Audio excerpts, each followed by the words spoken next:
Venezuela was once the richest country in Latin America. It has the largest known oil reserves in the world, and its democratic government was once praised worldwide. But today, Venezuela's democratic institutions and its economy are in shambles.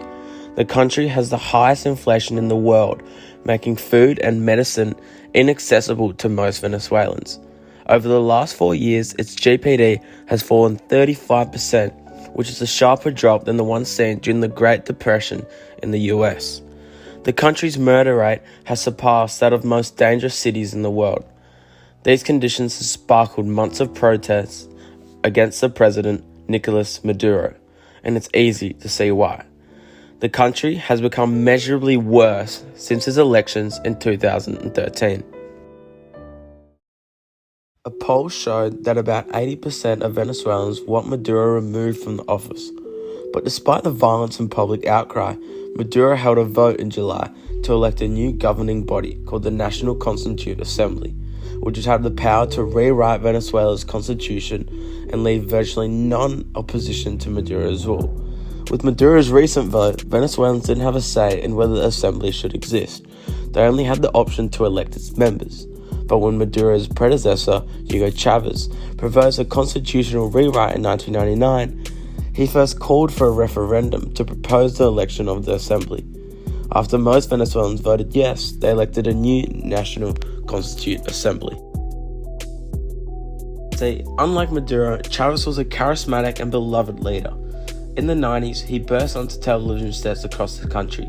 He blamed government corruption and Venezuela's elite for the economic inequality. His popular messages resonated with the country's poor, who eventually helped him bring him to power. The key moment in his presidency came in 2004 when oil prices surged. Venezuela's petroleum-dependent economy started booming, and Chavez went on to spend billions from the profits on social welfare programs for the poor.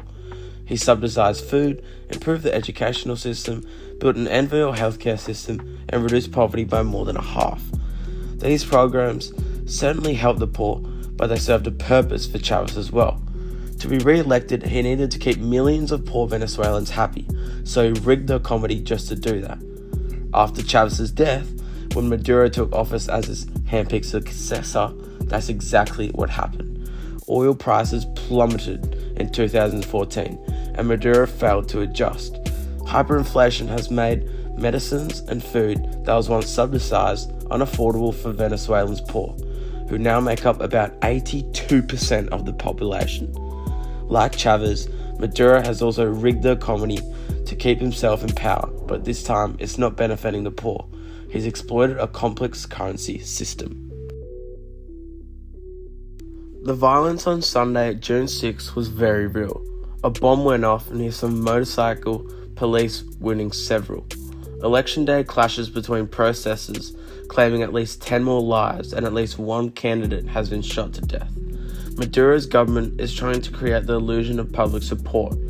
The government claimed about 8 million people, or 40% of the country, voted, but experts have put that number much lower, at just 3 million real people. The Maduro Out Classic raises funds for Venezuelans to give them opportunities and hopefully break the cycle of bad leadership. Donations of $5 or more are tax deductible.